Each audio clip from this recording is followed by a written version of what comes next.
இன்னைக்கு எனக்கு ஃபீவர் பார்த்தா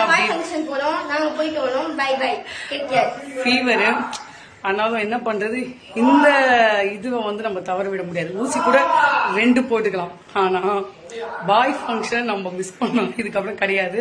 எங்க ஃப்ரெண்டோட பொண்ணுக்கு இன்னைக்கு ஃபங்க்ஷன், ஸோ அதுக்காக தான் போயிட்டு இருக்கோம். அங்க என்ன லஞ்சுன்னு பார்ப்போம் வாங்க. நினைச்சிருந்தோம்னா இந்த பிரியாணியை நம்ம பாய் வீட்டு பிரியாணி மிஸ் பண்ணிப்போம். எங்க பங்காளி எதிர்க்க இருக்காப்புல லிங்கேஷ் வெயிட்டா சாப்பிட்றாப்புல. தங்கக்கட்டி பக்கத்துல இருக்கு, செல்லக்குட்டி சாப்பிட்டு இருக்கு.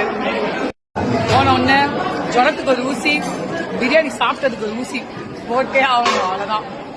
சூப்பரா இருக்கு பிரியாணி. ஃப்ரெண்டோட பொண்ணுக்கு ஃபங்க்ஷனு நல்லபடியா சிறப்பா முடிஞ்சது. நன்றி. சண்டே சூப்பரா முடிஞ்சது. பாய், ஹாப்பி சண்டே டு ஆல். எங்க ஒருத்தையும் பிரியாணி சாப்பிட்டு சும்மா வெயிட்டா உட்காந்துருக்கோம். அந்த அம்மால முடியல, ரொம்ப சாப்பிட்டாங்க போல, அல்லாடின்னு இருக்காங்க. ரொம்ப சாப்பிட்டியாடி? திட்டமா சாப்பிட்டா. குள்ளங்க அதிகமா சாப்பிட்டான்னு நினைக்கிறேன். குள்ள அதிகமா சாப்பிட்டான்.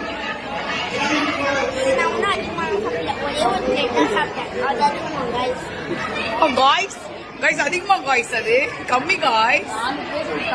எத்தனை பேர் கொடுத்தான் செல்லம் நீ சொல்லு? 4 பிளேட். பாத்தீங்களா, 4 பிளேட்டா? 4 பிளேட் சும்மா சொல்றேன், திருஷ்டி பட்டுறோம், அதெல்லாம் சொல்லாதடா.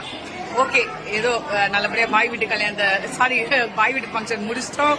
நம்ம கிளம்ப போறோம். பாய்.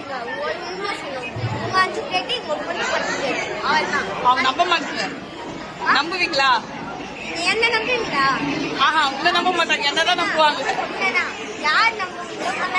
சரி, பாத்துக்கலாம். நாளைக்கு கமெண்ட்ல தெரிஞ்சுக்கோம். பெரியவங்களா? சரி, பாய் சொல்லு.